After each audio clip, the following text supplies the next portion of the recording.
Hi. Welcome to Dwell on Design Los Angeles 2016. My name is Heather, and I am a senior editor with Dwell, and I'm here today to talk about beautiful design in unexpected places. Today I'm joined by two panelists, Zarina Chen of Toyota and Tina Hovsepian of Cardborigami, who is using the humble material of cardboard to address a really important issue of homelessness and shelter. So I'd like to let them introduce themselves before we begin our conversation. Tina? Hi everyone, my name is Tina Hovsepian. I'm the founder and designer of Cardborigami. And essentially, the idea came to me when I was at USC, the School of Architecture. And I grew up in Los Angeles, where, as we all may know, it is the homeless capital of the US. So I was constantly confronted with this issue of why are there people that need to be living on the streets? I didn't understand. So during school, I decided to do something with my own skills and talents to make an impact on that issue. And that was when I designed Cardborigami.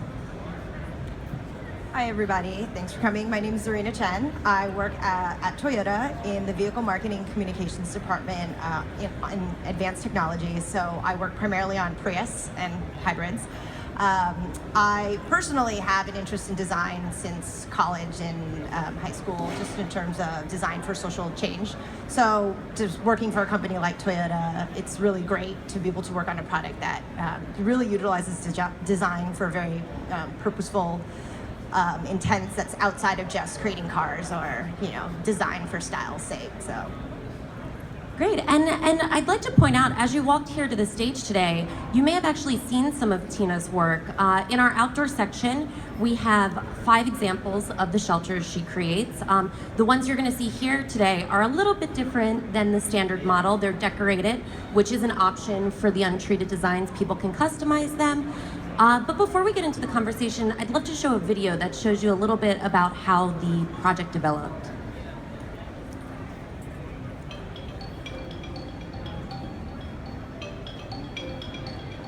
To me, origami is transformation. You take a flat piece of paper and all of a sudden, with a few folds, it becomes something with a life of its own. Now, if you scale that up to folding cardboard, we're able to transform not just paper, but we're transforming lives.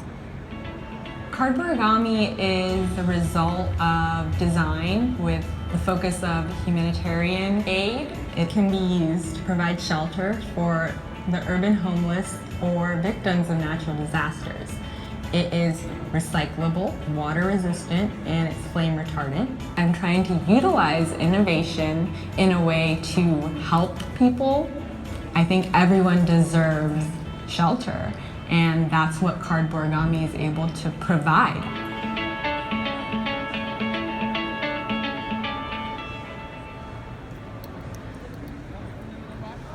Great. Well, now, Tina, now that we kind of understand how the project first started, I'm wondering if you could tell me where you are now. How have you been able to implement this project, and how did you get involved with Toyota and the Mothers of Invention project?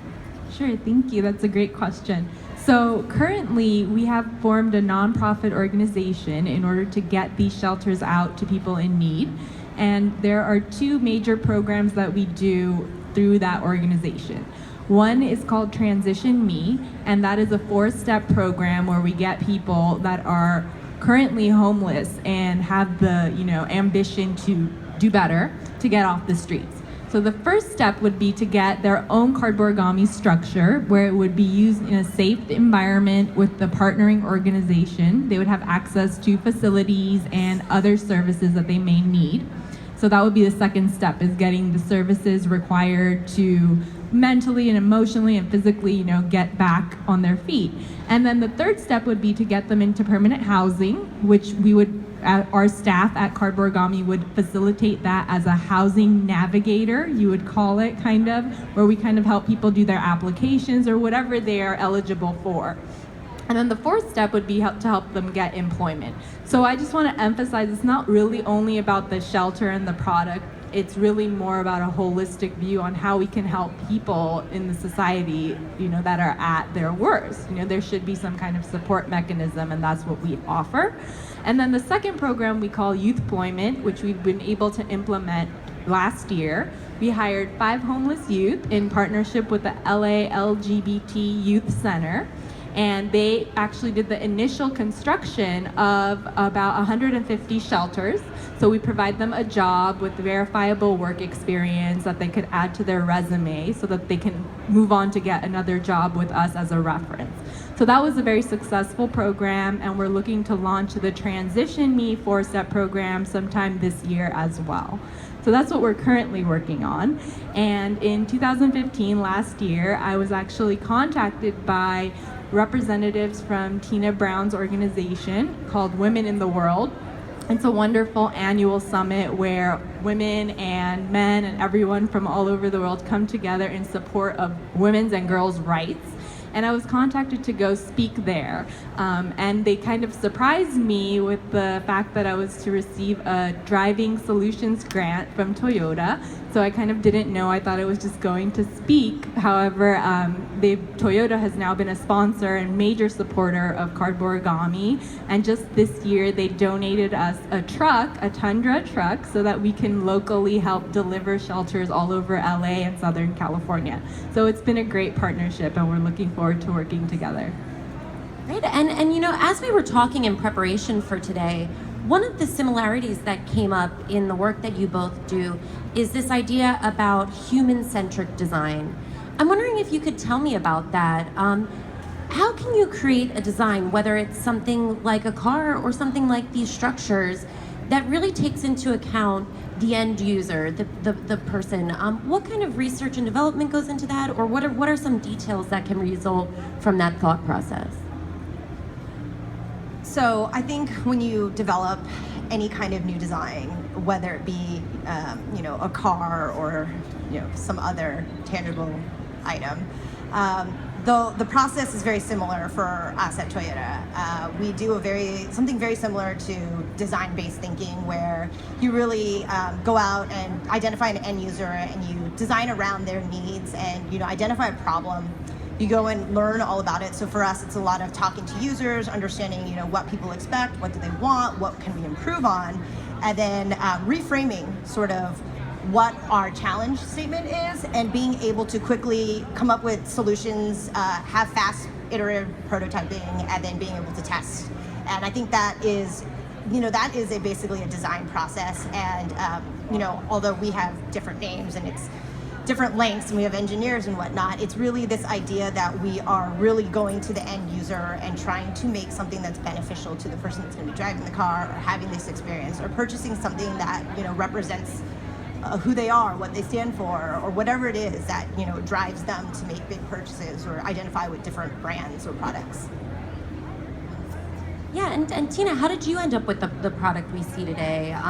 What research, what development went into that, and how did you consider the needs of the different communities that you're serving? Sure. So similarly, it's human-centric design, right? So what I personally went through the process was really to figure out how can we provide more shelters for less. And so the first thing I wanted to do was pick a good material to do that. And although I did a lot of research on up-and-coming new different technologies, really cardboard was sufficient and cheap and readily available. So that was how I came up with that kind of decision to use cardboard. It is structural inherently. It's also insulated because it has an air gap in between the two papers. And then furthermore, I was like, so what can we do with cardboard? We can stack it, we can cut it, we can do a lot of different things, but how about folding? So that's when I looked into origami, and I did a lot of research in different origami structures, and it turns out that folding the cardboard in a certain pattern actually makes it much more durable, much more structural. It resists impact loads much better than a tent would. Wind loads, they actually do not even budge in very high speed winds. And so this is kind of the process. It was very functional, but at the same time, because of the geometric pattern, it turned out to be something aesthetically pleasing as well, which I think sometimes we don't think about the importance of, good design offering that hope. Besides just function, it could also look good and make you feel better about it, or happier, or healthier emotionally. Absolutely, and that brings us to the topic of today's talk, which is this idea of finding beauty in unexpected places. So I'm wondering, can you tell me about the little details? How do those things change an experience with a design? What are some things that designers should think about when it comes to, adding little moments of pleasure, delight, and beauty into their work? So for us, this is actually, something that is really fun for me to talk about. When we talk about designing a new car or doing an update to it, I think most people can really say one or two big impact things that they change, like a whole new engine or a completely different body style or something like that. And with the car that I've been working on, the 2016 Prius, for the last 3 years, my favorite thing about this car, but also the most challenging thing, is to try to explain what makes it different and better. And it ends up being because it's about all these little details and what they do together. It's sort of like the effect is greater than the sum of its parts. And the designers and engineers really made all these really small tweaks, but all these small tweaks had more than one purpose. For example, making the car lower and wider gives it better handling. And having the roof peak pulled forward, which changes the shape, but makes it a little less of your traditional Prius-y style, actually gives the front area more headroom, more space, but it also improves the aerodynamics and lowers the coefficient of drag. And so all these tiny little styling cues, vortex generators, the shape of the front grille, the shark fin antenna in the back, all these things add to a lower coefficient of drag, better fuel economy, but it drastically changes the style to something that, regardless of if you like it or not, is more revolutionary than evolutionary, but it's not just for looks. It's all very purposeful, and that's what I really love about design and the design of this car, is that it's very deliberate style with purpose. Yeah, and I'd like to add on to that, because very similarly through the design process of the shelters, I had to tweak the geometry for functional purposes. However, it still, maintained the aesthetic, nature of it. So the idea that something can be functional and be improved, but also even look better, I think is very, relevant, and is something that designers should keep in mind. And so how did you develop the specific form that we see today? What did it take to get to that point, and what were some of the steps along the way? Sure, it took a lot of folding, cardboard and paper cuts, but honestly it really started with the pleat. So the pleat is a very famous pattern in origami, and I kind of took that geometry and created the roof structure, which is the kind of geometric pattern that you see when you go over to the outdoor space. And then the hardest part for me was to figure out, how can I build an enclosed space that can open and close together with no assembly required? Because my goal was to make this as simple to use as possible. So I had to design a floor with a folding pattern that would fold with the roof folding pattern together. And so that kind of took a lot of trial and error, some calculation, some computer aided drawing, but really it just came down to building it at full scale. And I have to give a shout out to my dad, because he helped me build this huge prototype. He's not here, I wish he was, but yeah. If it wasn't for him, it would have been very difficult to fold a 10-foot long piece of cardboard. However, that was really the challenging part, is getting the pattern that I kind of redesigned the floor as a new origami pattern, I guess you could say, to fold along with the roof, and then adding the doors that also fold in a different way so that everything opens and closes together. There's no assembly required, and you get this instant protective shelter. And it's very ideal for disaster relief when you don't have time, or you don't want to think about putting a tent together somehow and putting those poles together. That's really the advantage it has against a tent. And can you give us an idea of about the size of the folded structure before it's installed? Sure, yeah. So actually the initial prototype that I built was the size of an Airstream trailer, and when it was closed, the length was about 1.5 feet, and it opened up to 20 feet long. So essentially, when it's very compact when it's closed, but then it opens up to like almost 2,000%, increase of space.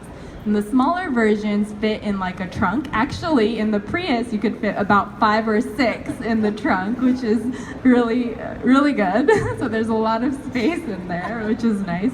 But yeah, so they're about 3 feet tall by 2.5 wide by a few inches thick, and then the few inches dimension becomes 6 feet long, which is long enough for someone to lay down comfortably.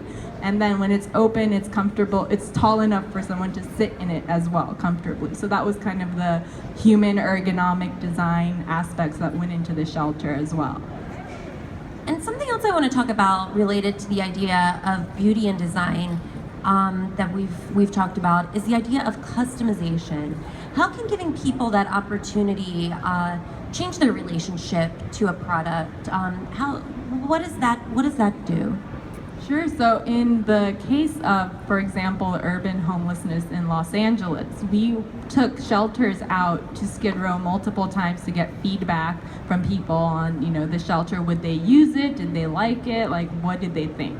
And a lot of people really just never had a place of their own. So just the ownership of simple cardboard shelter, people say like, oh, you're putting people in a cardboard box, but it actually is more than that, because we're developing, like I said, this program that is the first step. But it's really an emotional, psychological kind of shift where, yeah, they have their ownership of it, so that means they can do whatever they want, and luckily, like, you can make it even prettier, like make it however you feel you should have a space, just like we redecorate, the interiors of our rooms or our houses, right? So it's kind of like that little bit of that idea to get someone, mentally stay, thinking about that as the next step. When it comes to personalization and this idea of making a space for yourself, what are the challenges of working with really small dimensions? I think this is something that happens both with what you're working on and also obviously with automobile design. It's a really limited amount of space, but comfort and comfort is so important. Sure. So yeah, compact spaces, it's very difficult sometimes to make something that is functional, it looks good, and is comfortable. And I think, same idea with cars is like you have a skin, you could call it like a skin, just like the shelter has a skin, and I tried to make all the functions in one skin, right? So the structure, the insulation, the doors, floors, everything was really in one skin. And I feel like cars have that similar kind of issue where you want to make as much space inside as possible, but it has to do certain things like when you drive, right? Aerodynamics and like the shape of the skin. So I think it relates. Yeah, I think it ends up being, a test of efficiency and being able to really reinvent in certain restrictions. I know that technology and design played a huge part in terms of being able to kind of keep something in a size or in a certain shell and being able to improve upon it so the user experience is better. For us, it's a lot of things. She mentioned cargo space. That was because we were able to use a smaller, more lightweight battery, a lithium-ion battery, and move it from one of our batteries from the cargo area into underneath the passenger seat. And so that makes it so the cargo area is increased. So a lot of the sort of Tetris jigsaw puzzling types of things. And just in terms of customization, one thing that, gotta put a plug for this, I'm very excited about this. Traditionally, when you're purchasing a car, if you want all the bells and whistles, you have to go to the very top end and buy all the stuff that maybe you don't necessarily need. And the way that, Prius, in terms of expanding and really standing for more than just green or, innovative technology, is structured is that you can decide if you want a more performance package or if you want an advanced technology package that has, head-up display and a moonroof versus bigger wheels and tweak suspension. But regardless of what you choose, they both come with a safety package, which has really advanced sort of preventative detection systems, which I think is a huge priority for us and something that adds to design for the user. I think that is maybe the most important thing for all of us when we think about mobility and our families in vehicles. So being able to, have that choice now and also be a little bit more custom to whatever your reason is for buying a hybrid or a car in general, whether it's to get from point A to point B or making a statement about your stance on the environment or better driving or style. There's something for everybody and you don't have to sacrifice anymore. That's a great thing about design. Absolutely. And could you both tell me a little bit about design's ability to make the world a better place? What is the role of designer when it comes to that? How can they contribute to that, to making the world a better place in general?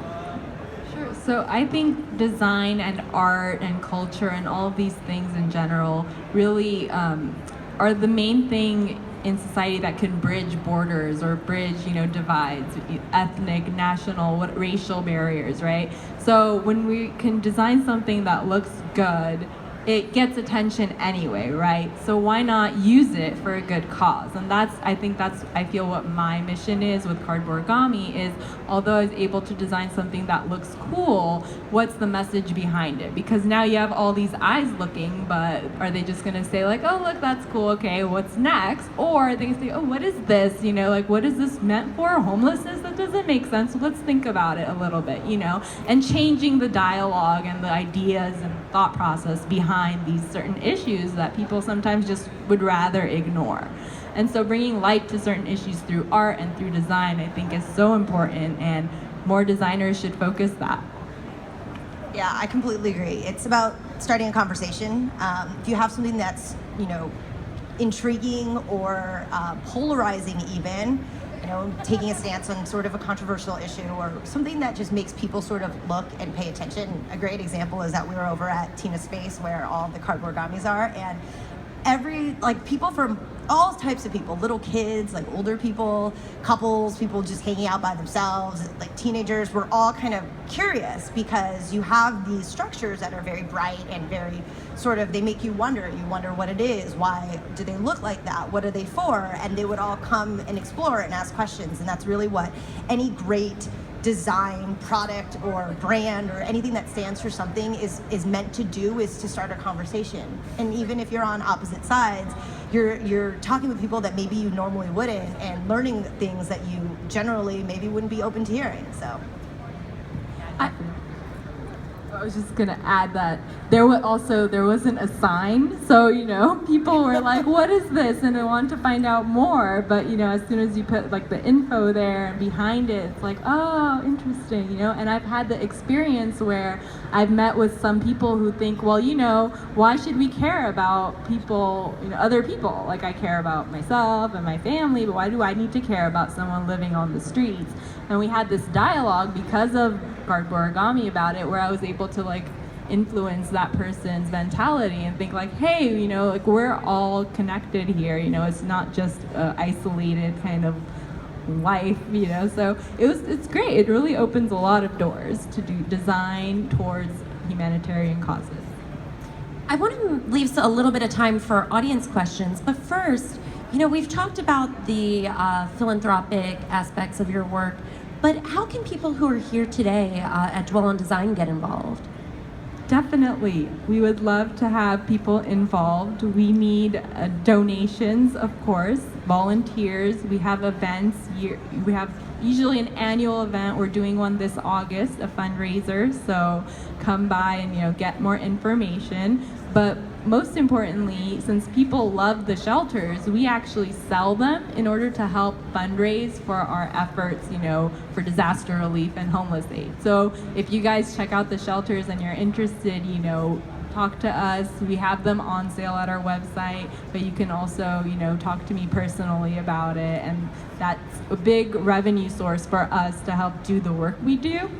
But also, donations are much appreciated, and introductions to other organizations that might want to partner and work on something like locally, like homeless aid efforts or Transition Me program. If anyone has any contacts, that would be awesome. Great. And now, is there anyone in the audience who has a question they'd like to ask our panelists today? Yes. How does it hold up in the elements? It doesn't rain much here, but Sure. I'll repeat the question. It was just asked, how does the structure hold up to the elements? Obviously, here in LA, there's a great climate, but how do these structures last in the environment? So the current structures are treated to be weather resistant, and it's really for a LA type climate. But we're working on other treatments and other materials for different climates so that it can be more durable. But really the intention is for them to be temporary anyway. So the idea is this is like a jump start for someone to get on the right path.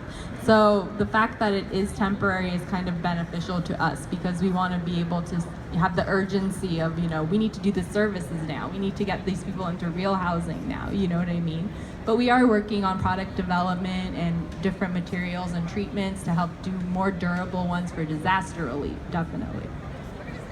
Yes, sir. Oh, there's a mic coming to you.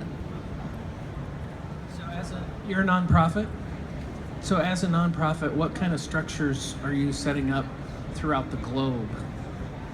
And is there a global conversation about this type of shelter for so many refugees across the globe? Yes, definitely. We've been contacted many times by people from various countries. Currently, Brazil, there was an article that went up about Cardborigami, and we've been getting so many requests for shelters in Brazil because they're having an unprecedentedly cold winter, and people are dying. Homeless people are dying because of the cold. So this could be something that, prevents that, for example, and definitely in the refugee crises, like this is something that could be very useful as well.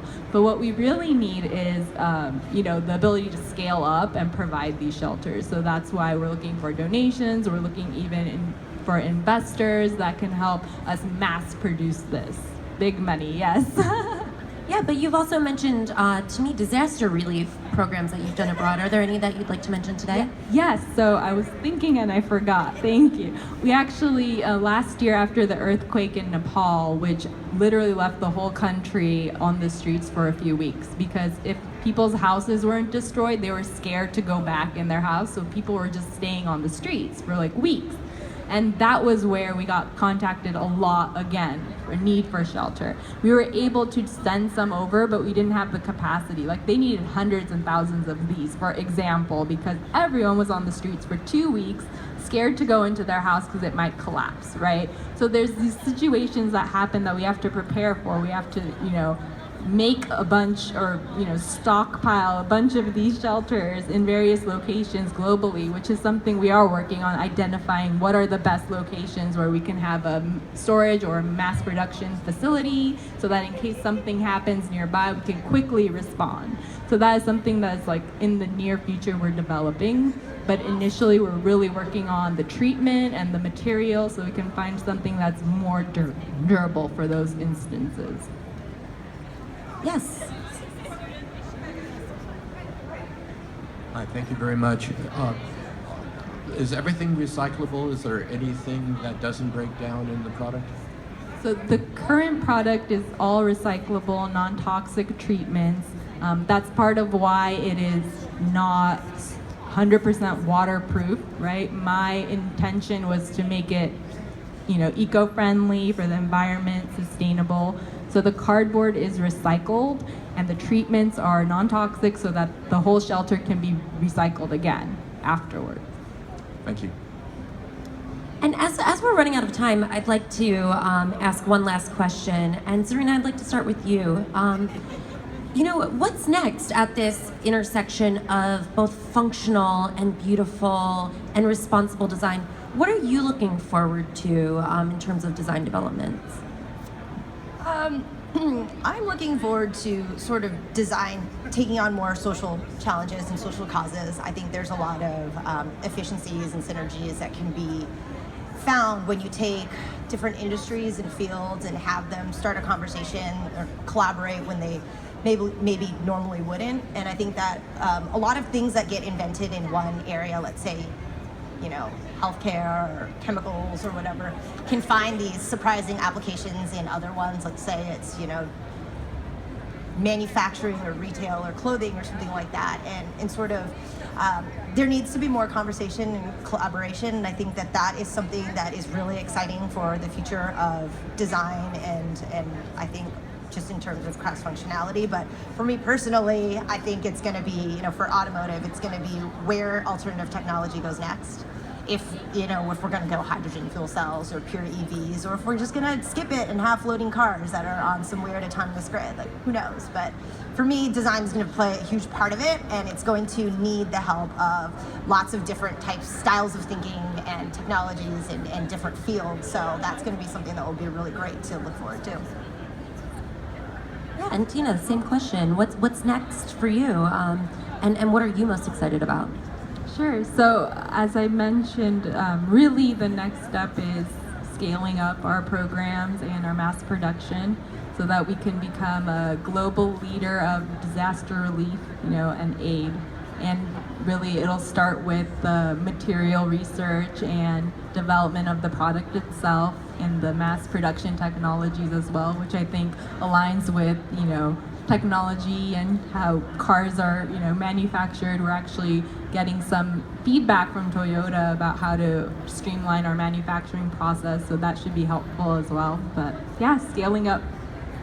Great. Well, thank you both so much for joining me today. I'd like to thank all of you as well for coming here, and really encourage you to check out the structures in our outdoor area. But before you do, please join me in thanking our panelists, Tina and Zarina.